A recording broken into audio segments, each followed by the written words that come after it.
Olá, você seja muito bem-vindo a mais uma aula agora na comunidade tributária. Eu estou aqui ocupando o espaço do Dr. Adalberto dentro das aulas dele de Direito Tributário. Quero te dar boas-vindas por estar participando aqui. Boa tarde, doutor Adalberto. Boa tarde, doutor Edilson. Boa tarde a todo mundo aí que nos assiste. Sejam muito bem-vindos a esse nosso bate-papo semanal sobre política tributária, sobre tributos, sobre o papel do profissional perito nessa seara e espero contribuir bastante aí com mais esse momento. Eu percebi agora que eu cometi um erro que eu não estou uniformizado da perícia bancária hoje. Eu estava em reuniões como advogado, né? Aí você fica todo engomadinho, e esqueci de vestir a camiseta da comunidade de perícia bancária. E o doutor Alberto está lá de preto, ou seja, hoje eu que descumpri, eu que comi bola nessa nossa conversa. Quero agradecer você que está participando. Até pensei que você estava homenageando aqui a imagem, né? Você estava aí na mesma tonalidade de azul que nós temos no nosso painel aí de fundo. Eu vi que tem um propósito que você está querendo homenagear o nosso momento também, né? Vamos pensar. Foi isso. Foi isso, na verdade foi isso. Eu pensei realmente sobre isso. Doutora Clélia Vargas, muito boa tarde. Doutor João Bertoli, muito boa tarde. Doutora Aline Mubach, doutor João Paulo da Silva, doutor Dário, muito boa tarde. Doutora Karine, muito boa tarde. Doutora Cristina Correia, muito boa tarde. Se você estiver assistindo essa aula por meio de uma gravação, não importa. Quando você está assistindo essa aula número 3 da comunidade trabalhista, nós estamos com esse projeto de toda semana trazer conteúdo prático para a sua atuação como perito trabalhista e também como consultor trabalhista.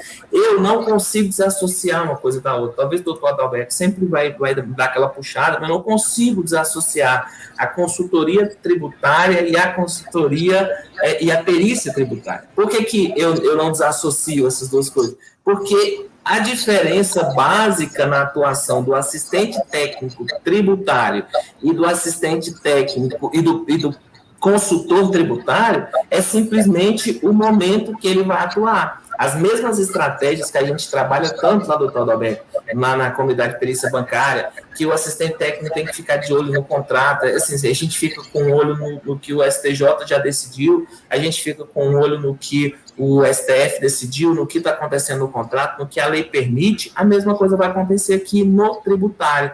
O problema do tributário é que, como a gente tem valores mais elevados, normalmente sendo discutidos, consequentemente, o tributário ganha mais do que o bancário. Isso eu acredito.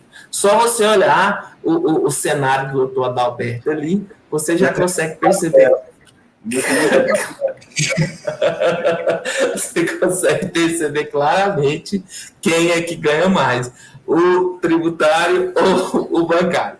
Mas, só para vocês terem uma noção, hoje nós vamos falar sobre recuperação de créditos tributários. E aí, esse procedimento não precisa... Na verdade, vou começar com uma pergunta assim, doutor Adalberto, eu preciso ser advogado para fazer a recuperação do crédito tributário? Olha só, travou.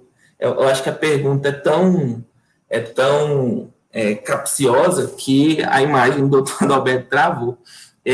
Enquanto ele retorna, né, certamente a internet dele deu algum problema, você como contador, você como administrador, ou economista, você pode sim fazer essa consultoria tributária do cliente. Inclusive eu vou solicitar ao doutor Adalberto para a gente começar, igual a gente faz na comunidade de perícia bancária. Lá, a primeira coisa, você que está iniciando, você está começando na área do direito bancário. O que é a primeira coisa que a gente começa a discutir? A gente começa a discutir... Opa, o doutor Adalberto voltou. Então, Alberto, eu estava conversando com o pessoal aqui. De vez em quando eu travo a internet, é natural, a gente retoma e continua.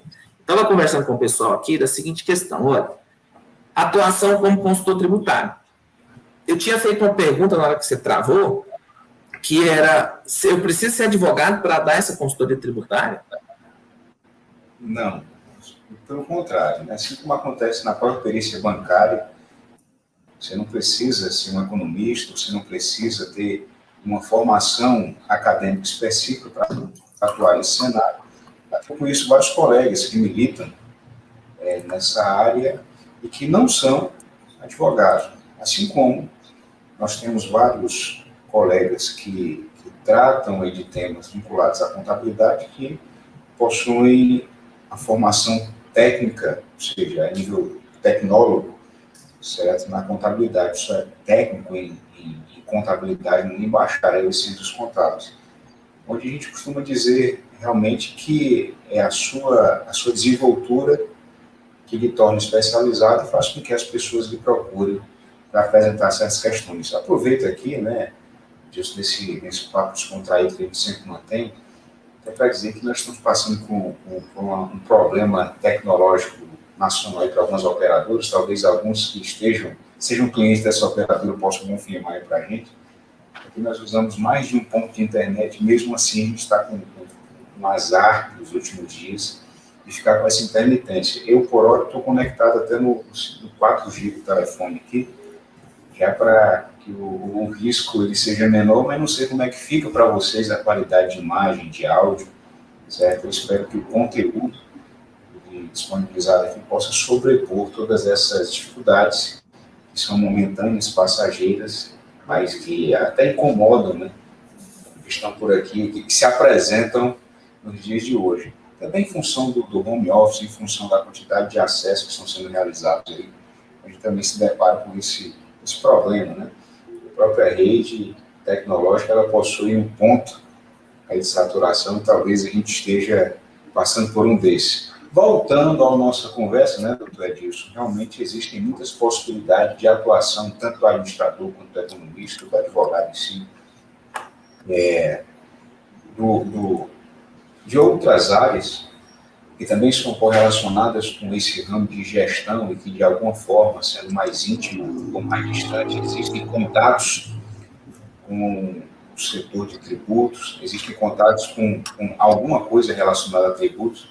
De toda maneira, a gente tem aí inúmeras situações em que eu, certo, na condição de especializado, não necessariamente especialista, como a gente gosta de comentar na comunidade, eu posso sim contribuir. E hoje nós vamos falar um exemplo disso, certo? A gente até demorou um pouco a lançar o tema dessa aula de hoje, mas o bate-papo que nós vamos desenvolver aqui, já vamos começar, ele é justamente com o propósito de você, profissional liberal, você que tem pouco tempo para sair do trabalho que você tem um vínculo aí seletista para atuar na perícia, para você aí que está, né, querendo um plus em sua remuneração mensal, eu vou lhe dar aqui hoje, né, algumas estratégias para que você consiga alcançar algumas pessoas que certamente elas se enquadram nesse cenário que nós vamos aqui apresentar, e você vai conseguir sim alguns rendimentos decorrentes dessa sua participação.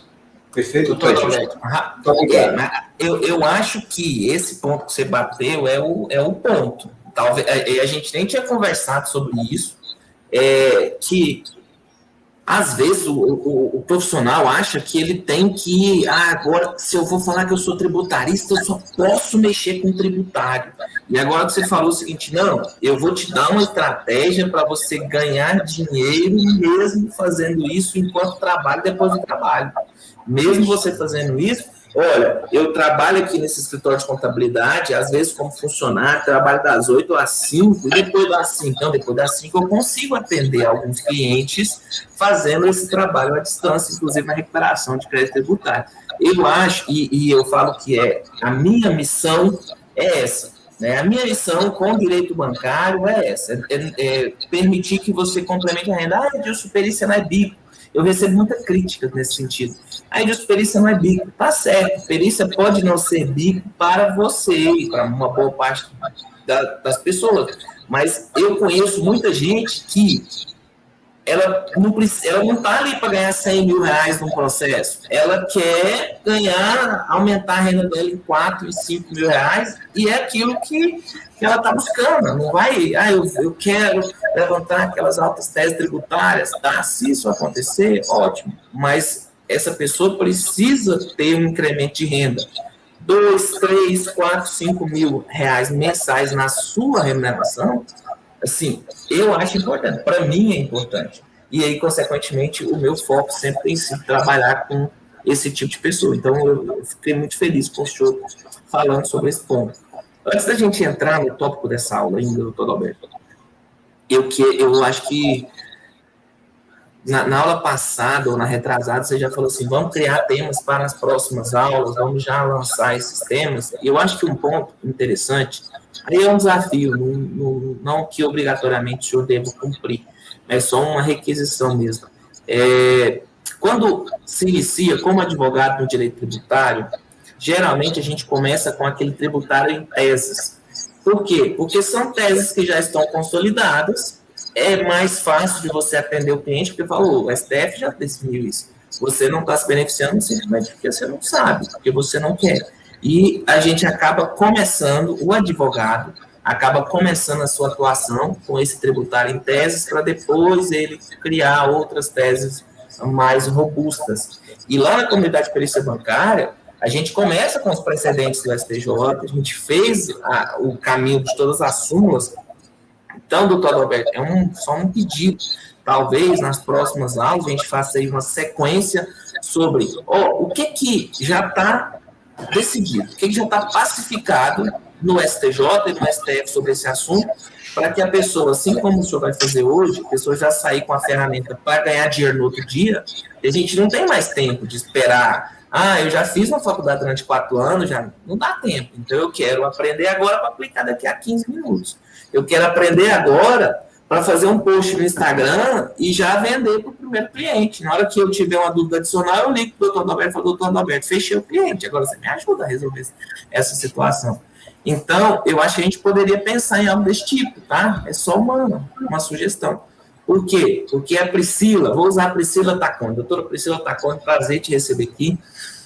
Doutora Priscila, o que a doutora Priscila quer é ganhar 2, 3, 4 mil reais mensais a mais com essas teses tributárias, entendeu?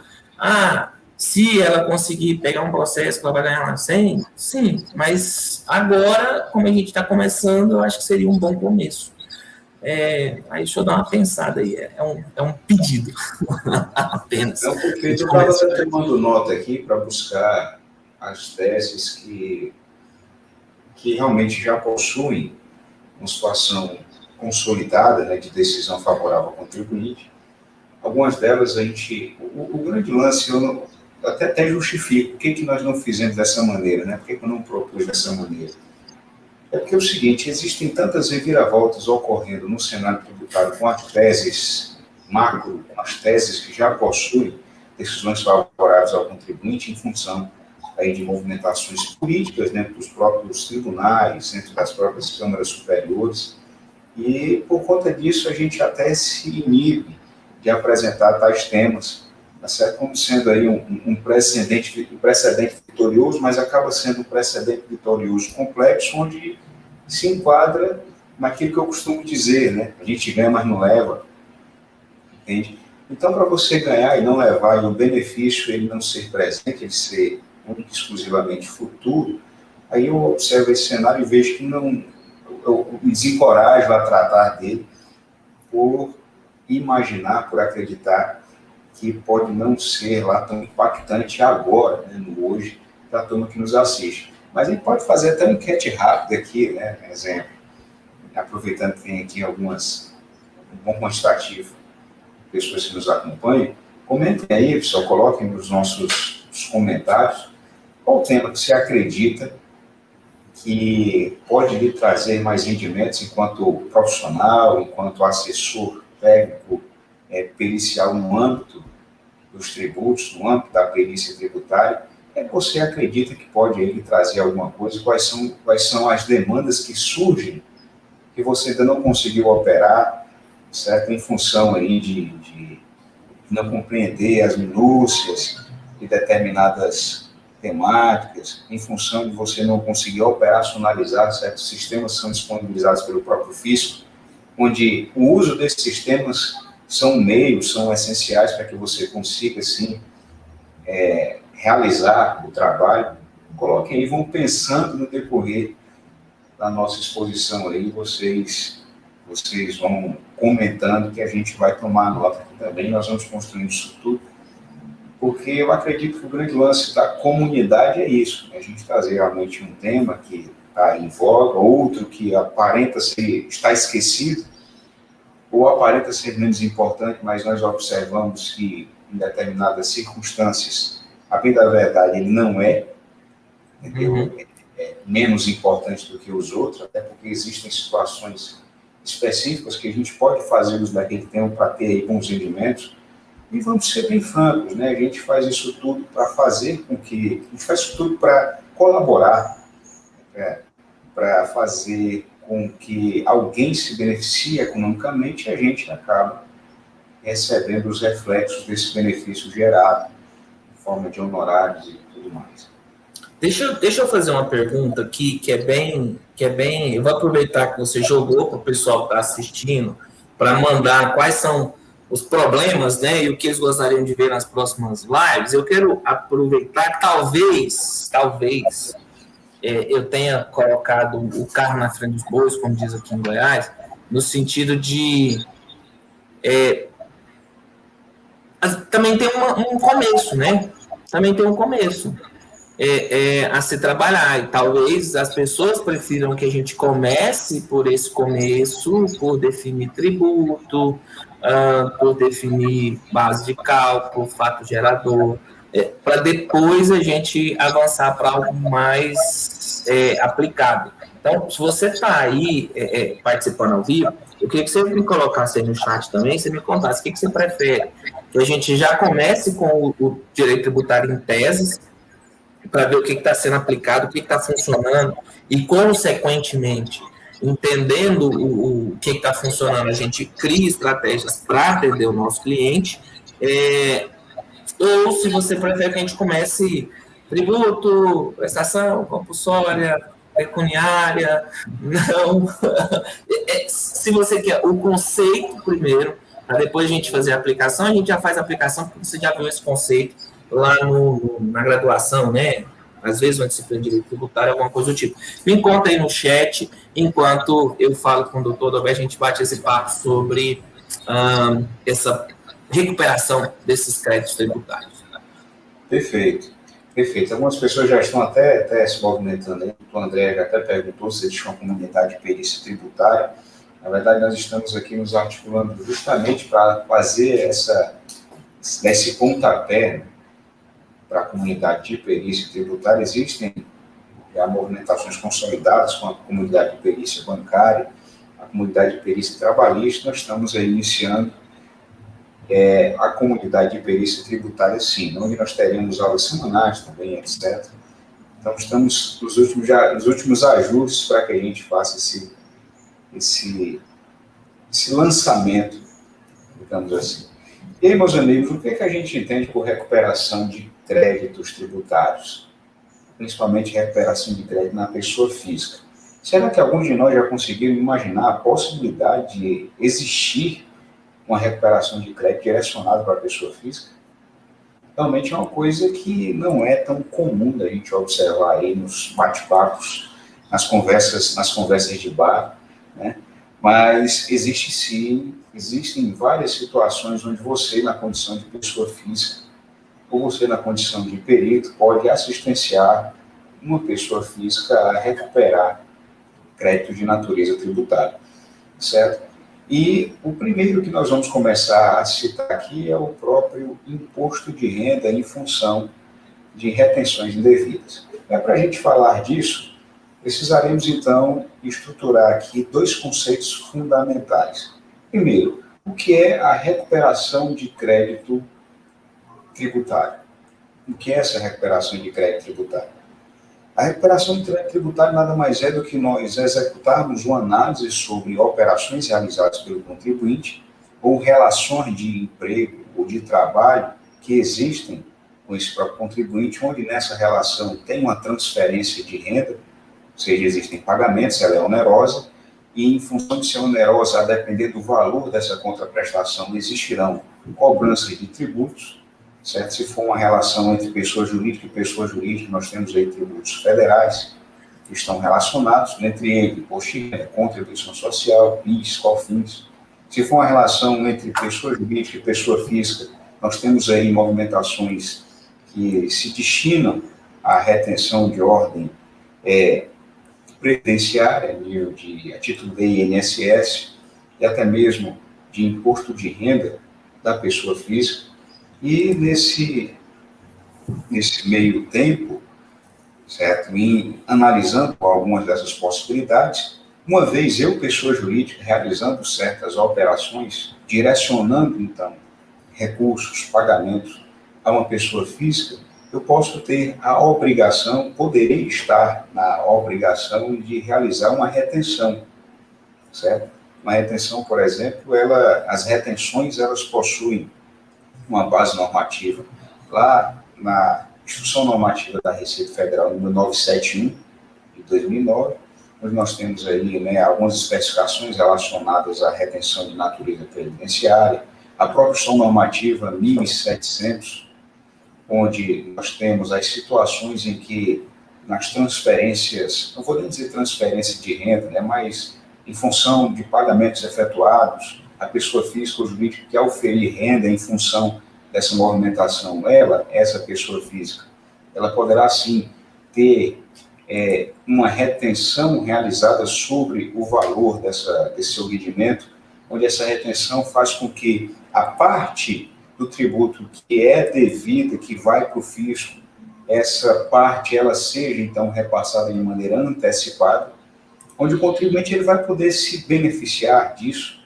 na sua apuração, sendo uma pessoa jurídica, até mesmo no cenário que nós estamos vivenciando nos dias de hoje, que é na declaração de ajuste anual, na declaração de imposto de renda pessoa física, onde no ato da elaboração e envio dessa nossa declaração, eu faço uma prestação de contas para o fisco, e nessa prestação de contas eu digo a ele quanto é que eu sofri em valores na linha de retenção, e existirá um ajuste para que, caso eu tenha pago mais do que eu deveria, eu vou receber aquela restituição, né?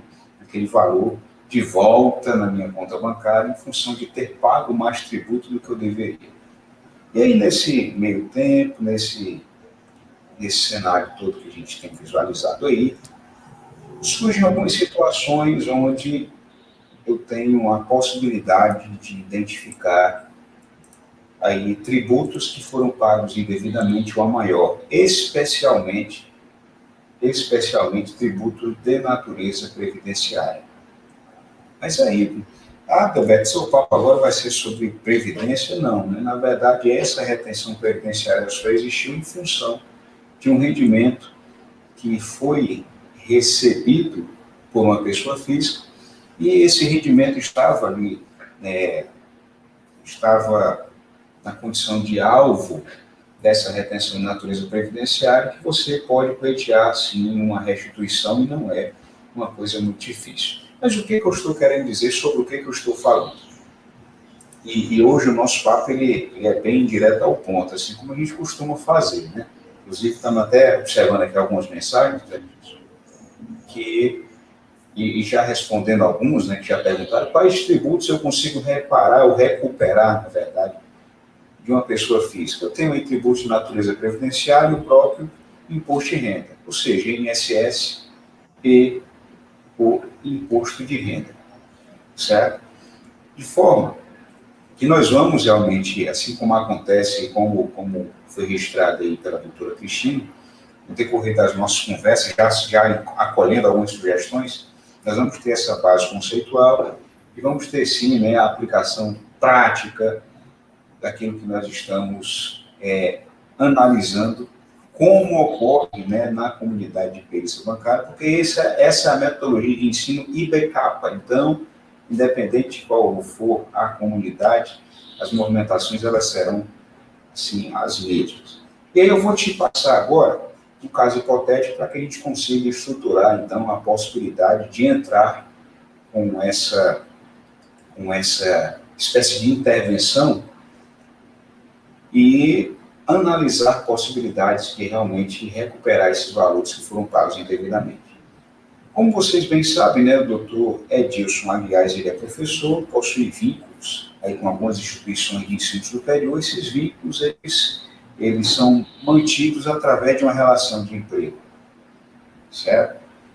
E a depender do valor que o doutor Edilson ele recebe, além de ter outras fontes aí de renda, ele sabe que nesses recebimentos, esses pagamentos, nessas relações, ele vai ter uma responsabilidade de efetuar, mesmo que indiretamente, né, alguém vai fazer isso por ele, de efetuar o pagamento aí para a Previdência Social. No entanto, eu vou compartilhar com vocês aqui um trecho da portaria aqui do Ministério do Trabalho e Emprego, que é de número 477, que estabelece um teto máximo para essas contribuições direcionadas à Previdência. Como assim? Supondo que eu, professor, eu tenho mais de um vínculo. Olha, acho que o ponto que o doutor Adalberto está falando, e acontece, tá, doutor Adalberto, na verdade, acontece por muitas vezes. Eu aqui na PUC, eu recebo no teto. Ora, se eu recebo no teto, quando eu dou aula em alguma pós-graduação, fora da PUC, em tese, não deveria haver o desconto previdenciário. Mas se eu não informar para esse não é empregador, né, mas para quem eu estou prestando serviço, de que não haverá...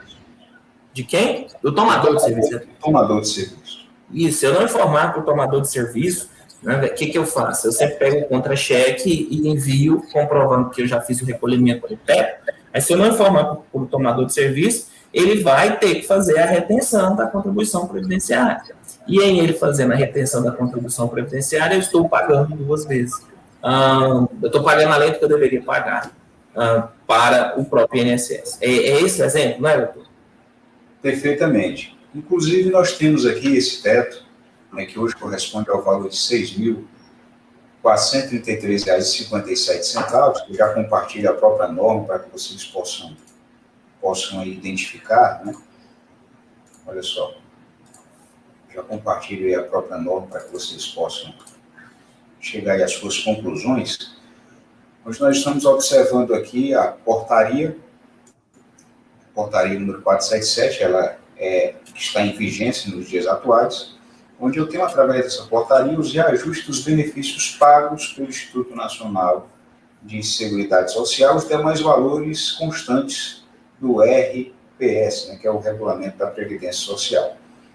E aí eu tenho, né, após visualizar todo esse cenário, eu sei que existe um teto de contribuição, onde sobre esse teto de contribuição, sobre esse valor estabelecido, é que eu vou, então, calcular ou receber sobre ele o cálculo do benefício a nível de aposentadoria, quando assim eu requerer, certo?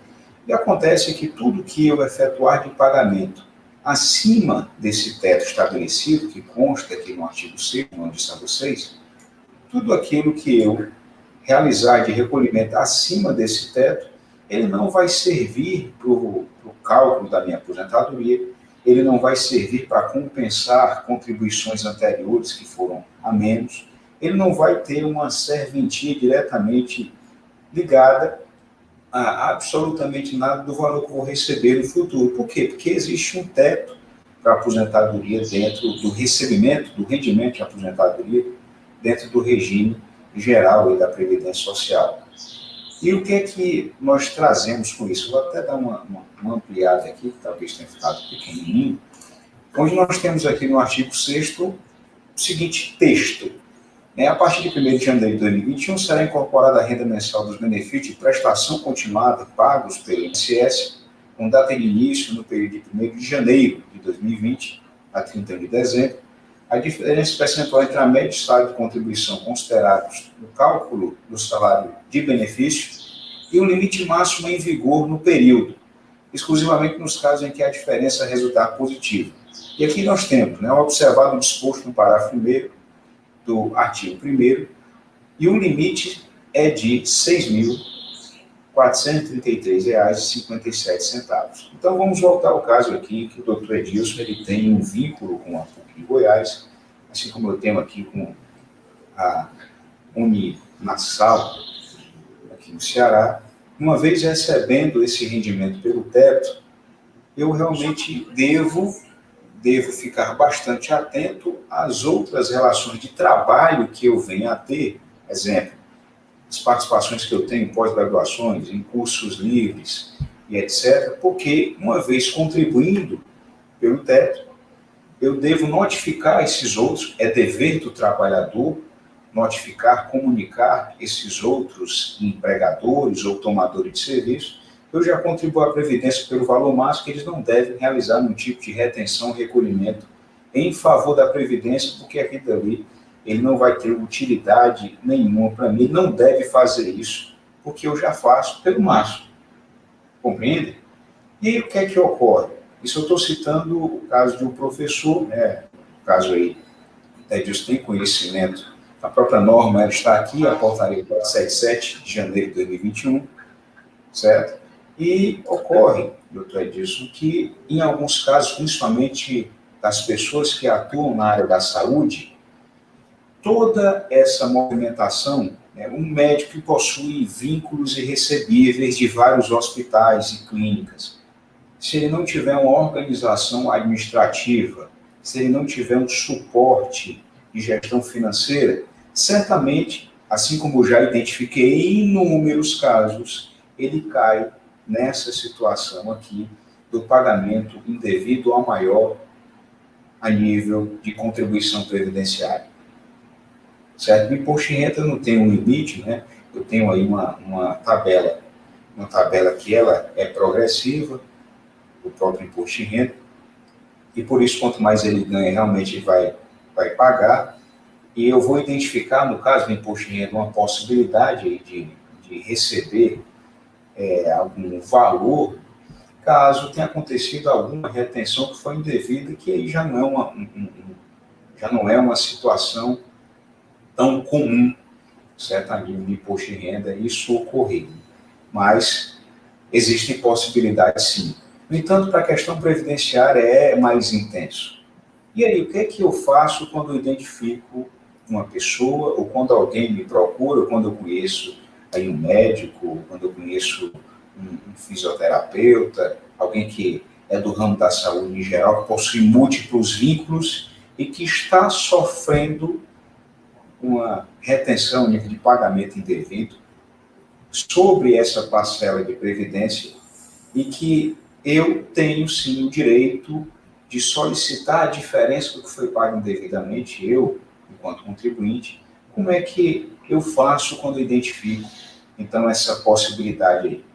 A primeira coisa que você vai fazer é solicitar que a Previdência ela disponibilize aqueles relatórios aí de recebimentos vinculados ao código NIS ou ao próprio CPF do contribuinte, do beneficiário. A primeira coisa que você vai solicitar é isso. E tudo que eu estou comentando aqui vai transcorrer na esfera administrativa. Entenda, tudo que nós pudermos fazer para ficar distante do judicial, certo? Da esfera do meio judicial, apesar de militar no direito, quanto mais a gente evitar o litígio na esfera judicial, melhor para nós, porque o trâmite ele ocorre de maneira mais ágil, o benefício também é identificado de maneira mais ágil, e nesse caso, né, com esse tema que eu estou apresentando aqui para vocês, supondo que o médico ele recebia aí R$20 mil. Sobre todo esse montante existia a tributação a nível de previdência, porque esse valor de 20 mil estava distribuído em vários vínculos.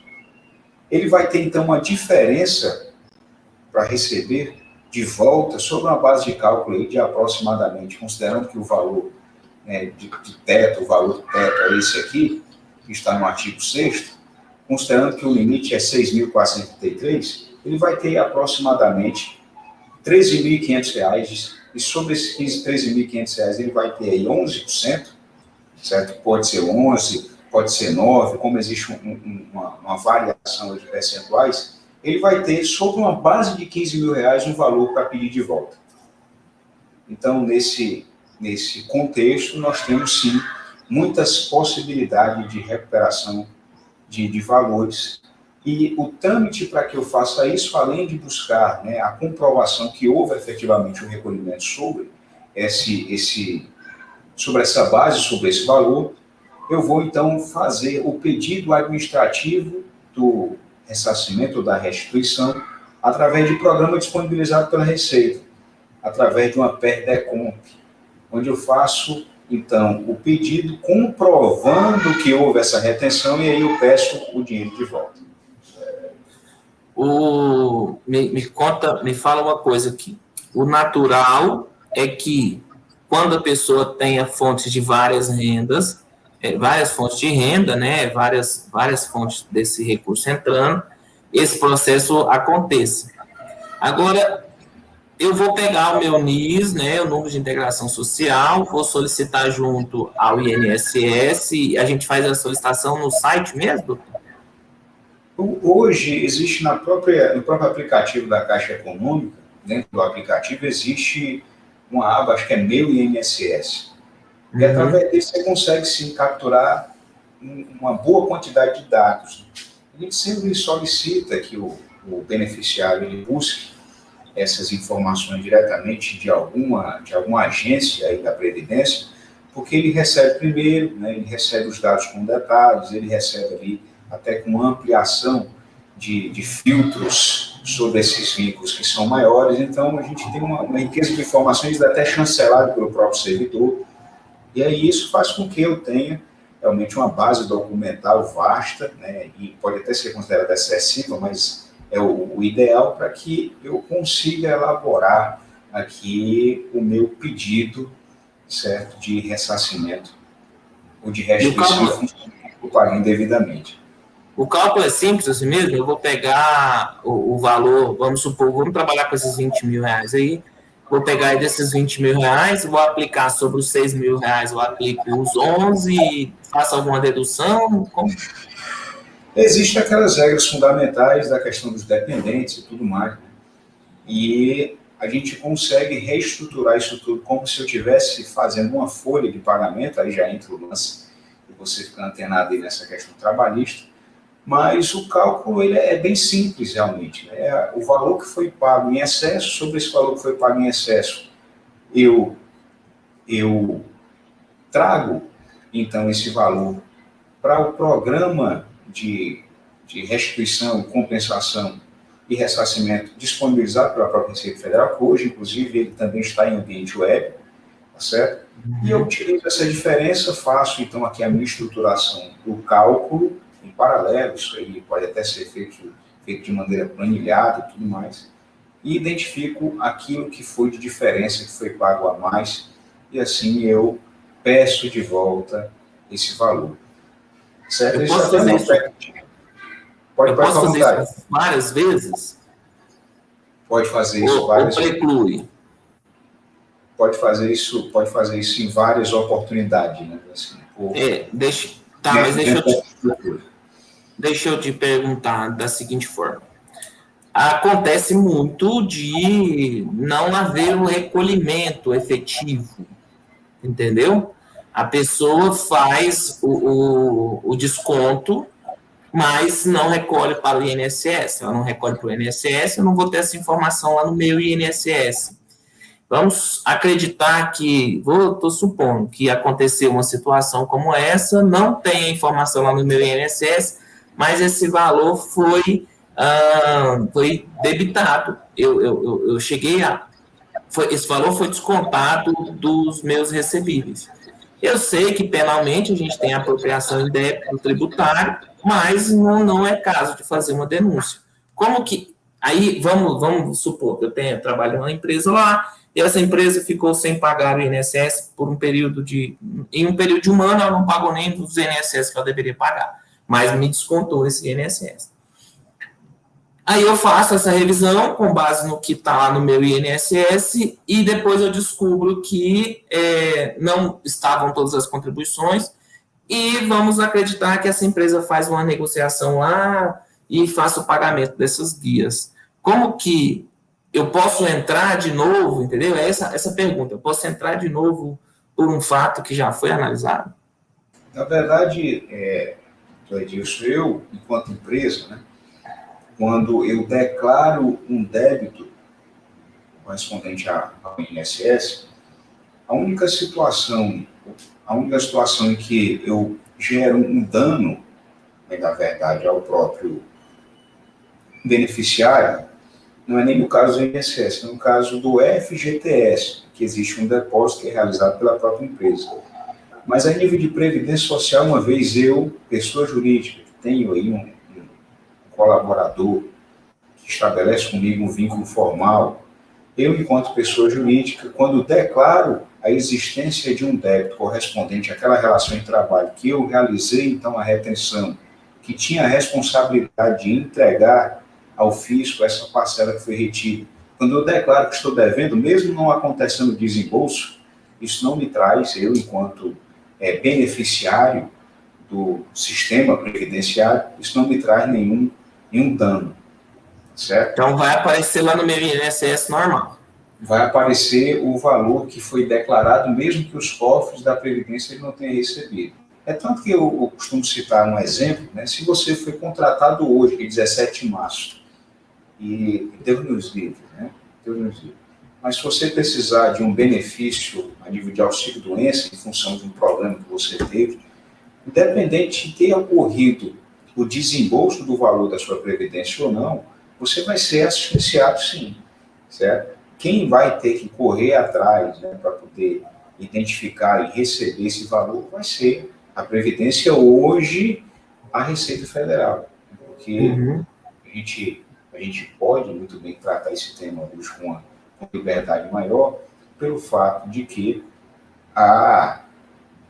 o que antes era o Ministério do Trabalho, hoje é uma secretaria especial do Ministério da Economia, que tem todos os seus créditos fiscais, né, todos os seus créditos decorrentes dos tributos cobrados, organizados pela Receita Federal.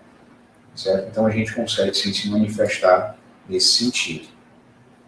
Certo? Muito bom, muito bom. Então, eu faço esse pedido com base no aplicativo hoje do 100% online.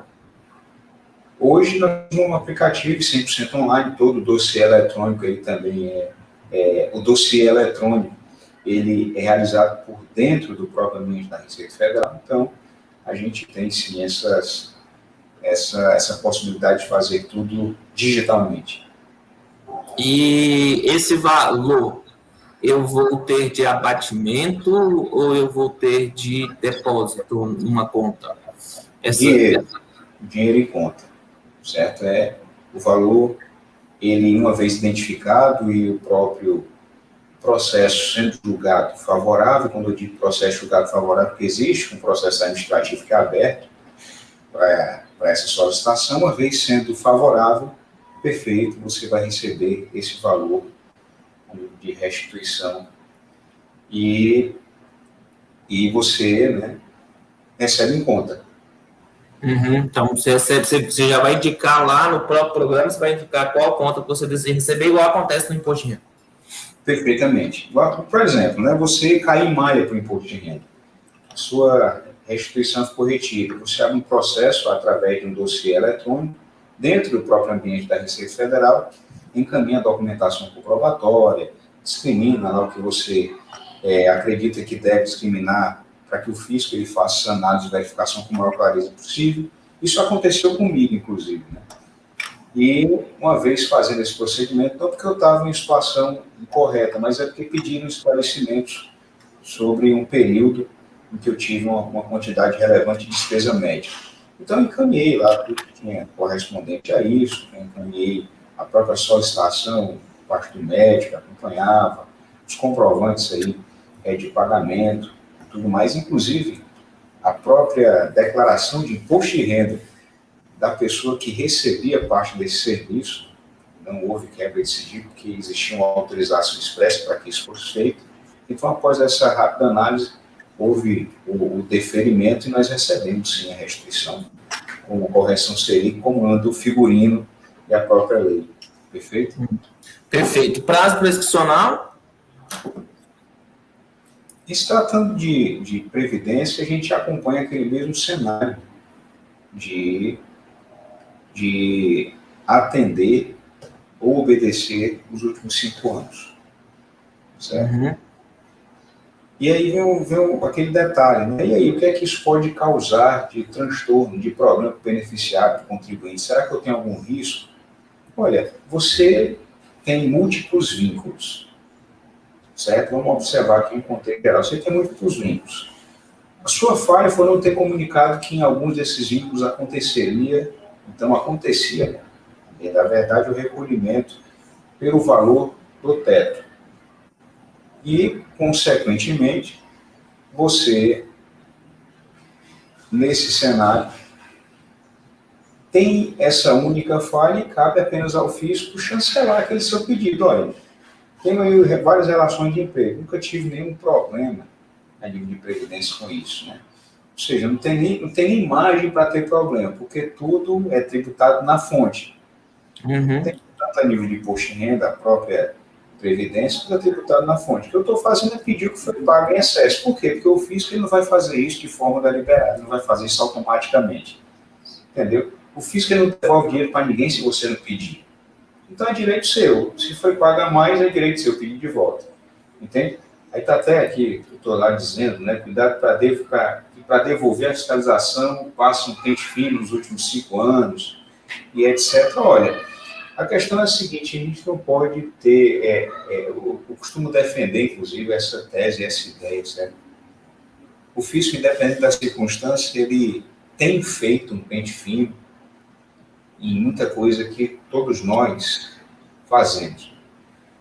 E, por vezes, a gente esquece que existe um procedimento que é iniciado todo mês de janeiro, que é um plano de fiscalização por parte do Fisco Federal, a gente está falando de um tributo federal, uma Constituição Federal, e o próprio Fisco ele elenca ali os maiores contribuintes. Não vai ser o Adalberto, não vai ser o Edilson, que vai buscar aí 20, 25 mil, 30 mil reais de volta, não vão ser esses, apesar de eles exigirem, sim, através desse processo, uma série de documentações comprobatórias, que isso a gente já monta em um dossiê inicial, a gente já disponibiliza antes mesmo que peça, então vai ser desse nosso pedido aí que vai abrir. Abre o precedente para que o fisco busque. Entendi. O senhor deu uma travadinha no final aí, mas o senhor estava falando que não vai ser esse entrar com um processo que vai fazer com que ele pente fino em cima do Adalberto, que tem lá para restituir 5, 10 mil reais. Não vai ser em função disso que nós vamos ter aí.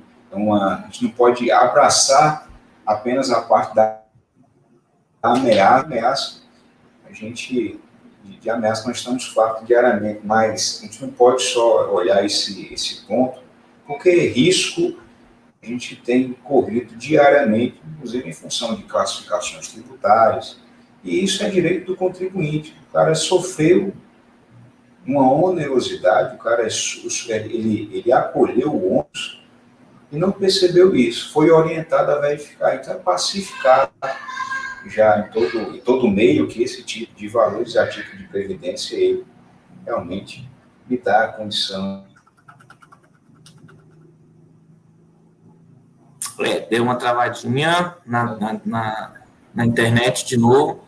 Deu uma travadinha, mas acho que é o Alexandre Moraes não quer que o senhor conte isso para as pessoas. Vai dar certo, ou ele ou a Lumena, né? Aquela que acompanhar a Big Brother, mas de tanto ouvir falar, tem até filtro, pessoal, senão a Lumena não deixou você concluir sua fala. Então, você não é seu lugar de fala. Dizer foi isso, né? E aí trava, mas eu só consigo visualizar depois. Vou pegar uma tela de apoio para isso aqui também, deixa eu utilizar em paralelo. E aí tiveram algumas perguntas aqui, não sei se você visualizou aí, né? Você quer fazer algum outro comentário? Fica à vontade. Vamos lá. Na verdade, sobre aquele ponto que a gente pediu para o pessoal falar sobre os assuntos, né? Eu acho que ficou assim classificado que se começa realmente com a aplicação prática sem deixar de lado a questão de entrar nos detalhes básicos, né? Mas eu acho que dá para fazer igual a gente faz na comunidade. Toda vez que você retomar algum assunto, a gente vai e bate só naquele assunto para não ficar aquela aula de direito tributário. aquela aula de tributo, prestação, compulsória, não, tá chato para baralho. Mas, enfim, eu acho que ficou isso. Doutor Carlos pergunta o seguinte: um contribuinte aposentado que continua trabalhando com vínculo e nesse trabalho está sendo descontado o valor da previdência dele, nesse caso, consegue recuperar o valor pago para a previdência? Isso até eu sei. Consegue? O que a gente tem visto, viu, é muito pertinente a pergunta do doutor Carlos. O que a gente tem visto, doutor Edilson, é que existem algumas decisões contra o contribuinte, nesse caso, aí é um lance que a gente já não consegue fazer em meio puramente administrativo,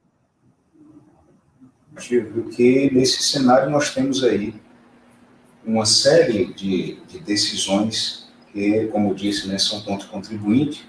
Eu até tomei nota aqui, e essas decisões elas são pautadas em um princípio contributivo, retributivo da Previdência Social. E nesse contexto, dentro desse princípio, né, o próprio julgador, ele considera que ele não tem, apesar do aposentado, ele não ter direito de reverter essa contribuição a seu favor, mas ele deve continuar contribuindo. Sim. Um dos julgadores disseram isso, né? Mas em outras oportunidades nós tivemos aqui uma decisão, certo? Aí já acolhida no meio judiciário, mas não posso dizer se é jurisprudência, decisão afirmando que o próprio, na decisão, né, houve uma afirmação de que o aposentado ele nem deveria mais realizar esse tipo de recolhimento por estar na condição já de beneficiário ativo do regime de previdência e pelo fato de que a própria previdência não teria como retribuir a ele de alguma maneira esse valor que estava sendo está sendo então pago. Certo? Isso, algumas tem uma multiplicidade de julgados sobre esse assunto. Quando se vai buscar a desaposentação, que aí que houve aquela possibilidade, né, de fazer a desaposentação para aproveitar. Agora, em fevereiro, em janeiro, entre final de janeiro e início de fevereiro, aconteceu a reversão, mas era em regime próprio, não o pessoal da Receita. Então, e aí, quando havia essa possibilidade de desaposentação, aí a pessoa poderia continuar contribuindo para aproveitar essa diferença, né? Que aí poderia aumentar o rendimento da aposentadoria. Mas também tem um monte de decisão, inclusive do STJ, já falando que não é possível, que é uma obrigação da pessoa contribuir, e como é uma obrigação dela contribuir, mesmo não sendo segurado, né, porque aí ele já perdeu, agora ele é beneficiário, mesmo não sendo segurado, ele é obrigado a fazer a contribuição, e aí administrativamente não vai. Possivelmente você pode conseguir alguma coisa no judicial, mas administrativamente não vai. Inclusive o caso do servidor público é pior ainda, né, doutor Roberto? Porque ele paga um valor além do que o servidor do setor privado e continua pagando esse valor, mesmo na época da aposentadoria, sem trabalhar, tá? Aí tem uma diferença básica aqui, porque o caso que o doutor Carlos apresentou é o seguinte: eu estou aposentado, resolvi trabalhar, agora eu vou pagar a previdência. O servidor público, sem trabalhar, ele paga a previdência. Então, isso já foi decidido, é bem difícil você conseguir reverter essa situação. Mas no processo judicial, né, processo judicial, tudo pode acontecer. Quanto mais eu estudo jurisprudência, mais eu vejo que tudo pode acontecer no processo judicial. Tudo. Perfeito. É basicamente isso, né, doutor? Isso que a gente quer apresentar. Existem trâmites operacionais que a gente, em outra oportunidade, também vai apresentar aqui, certo? Onde esses trâmites operacionais, eles não são utilizados apenas para esse caso exposto, mas em outros também, até relacionados a pessoa jurídica. A gente vai ter um momento aqui só sobre a apresentação e análise de obrigações acessórias tributárias. E dentro dessas obrigações acessórias tributárias, que vai ser dividida em várias partes, nós vamos falar sobre essas que utilizamos para plantear as restituições, os ressarcimentos e fazer as compensações também. E agradeço, né? Eu venho para agradecer a todos vocês que estão aí conosco nesse momento, que mais uma vez aqui se fizeram presentes, e espero ter contribuído de alguma maneira ou deixado algum insight para que você consiga aí verificar a possibilidade de negócio, de rendimento, através aí dos contatos que você tem com médicos, com o pessoal que atua em múltiplos vínculos. Eu sempre dou essa atenção especial para esse caso, a turma da saúde, porque geralmente são os que mais sofrem com essas situações. O efeito ele nem sabe que sofre. E é um tipo de movimentação que você consegue, sobre o êxito, cobrar de 20% a 30% tranquilo. Então, supondo aí, né, que o médico José, ele tem 20 mil reais para receber, certo? Aí da Receita Federal na forma de um ressarcimento daquilo que ele pagou indevidamente da Previdência. E nessa operação aí, nessa sua deitada, você estabelece 20% ou 30% sobre o êxito.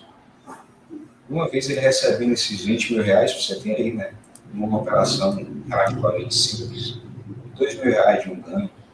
Então, você cobra um valor, pode cobrar aí ou nem cobrar, né, uma parcela mínima, deixar mais um percentual maior para o êxito. Existem várias possibilidades dentro do próprio cenário aí comercial, negocial, de proposta que você consegue estabelecer, mas é um valor que o cara não estava esperando, ele paga aí o percentual que você estabelecer de bom grado, porque ele só vai pagar quando o benefício for alcançado. Então, para ele é muito tranquilo. Né? Você está aqui deitado, você está se balançando numa rede aqui sobre um vento frio de uma varanda, e o cara chega para você e diz, rapaz, olha, você pode ter, né, após uma análise que nós iremos realizar, com certeza você vai se interessar, você pode ter direito a receber alguns valores em função das contribuições que você faz para a Previdência. Eu posso fazer isso aí para você sem nenhum ônus inicial, mas daquilo que a gente conseguir encontrar de pagamentos indevidos ou amanhã, você vai me pagar aí a bagatela de 30% quando você identificar efetivamente esse benefício. Vamos fazer, né? E tende a dar tudo certo se você entender, obviamente, desse processo, se você atender aquilo que é solicitado, e não demora, né? Em breve, em média, 180 nós temos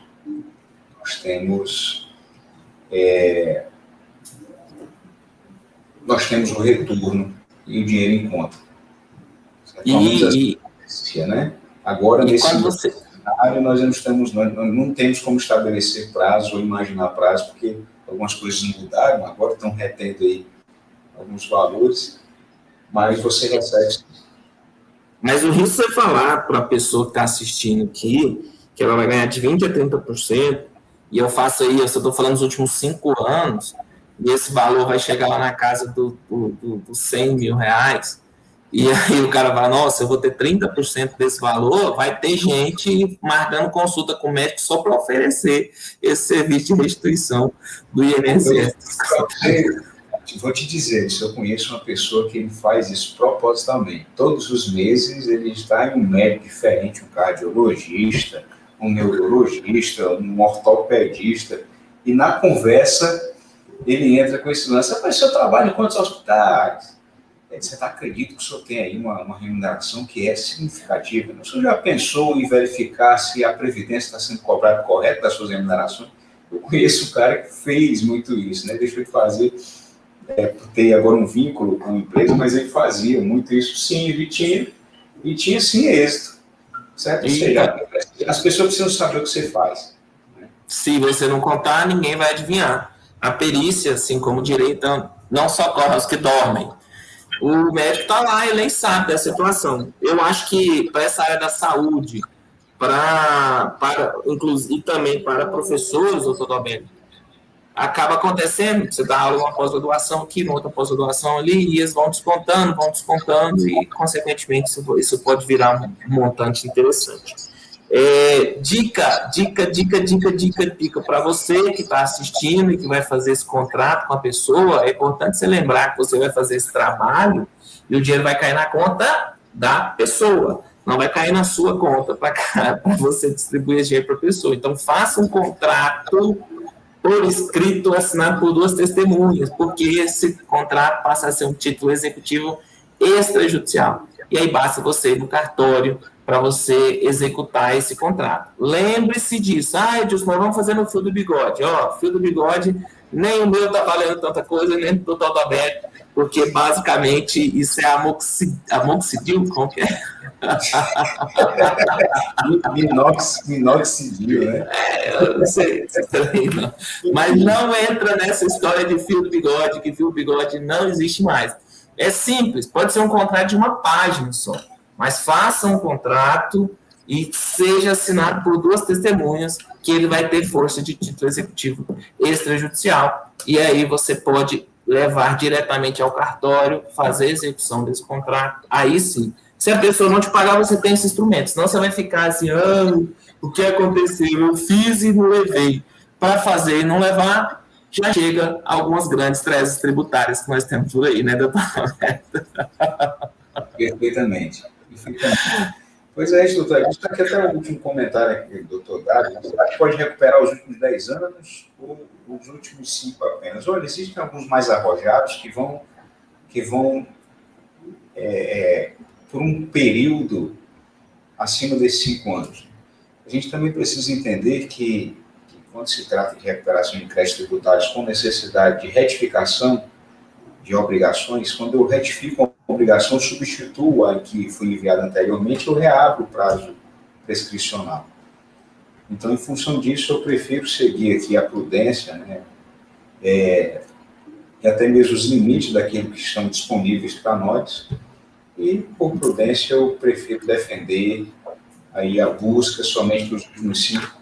Se você fizer bem feito, vai ser suficiente para trazer um benefício grande, tanto para quem pediu, quanto para quem vai receber efetivamente. Perfeito? Doutor Edilson, é isso. Satisfeito? Mas eu dei a mensagem, né? Espero que tenha contribuído. Doutor Adalberto, obrigado mais uma vez por ter trazido esse assunto. Eu sou apaixonado no tributário e quero continuar aqui, que a gente continue fazendo esse trabalho. Em breve, quando a gente tiver uma roupagem maior de conteúdo, a gente entra sim com a comunidade de perícia tributária. Por enquanto, você tem acesso a essas aulas, elas ficam disponíveis no YouTube por 24 horas, depois elas saem também, assim como acontece com os demais vídeos, tanto da comunidade de perícia bancária quanto da comunidade de perícia trabalhista. E agora também com a tributária. Doutor Adalberto, só quero te agradecer por essa disponibilização, por estar aqui, né, conosco, trazendo esses conteúdos, e avisar para vocês, na semana que vem, na mesma quarta-feira, 17h07, nós temos um outro encontro. E fique atento aos e-mails para você, também para a gente começar a discutir, para você saber o tema que vai ser discutido na próxima. Obrigado, doutor Adalberto. Boa noite para você. Ih, o homem travou na hora de dar o tchau. É brincadeira. Tchau, gente. Obrigado. Até a próxima semana. Fiquem com Deus. Que Deus abençoe sua semana.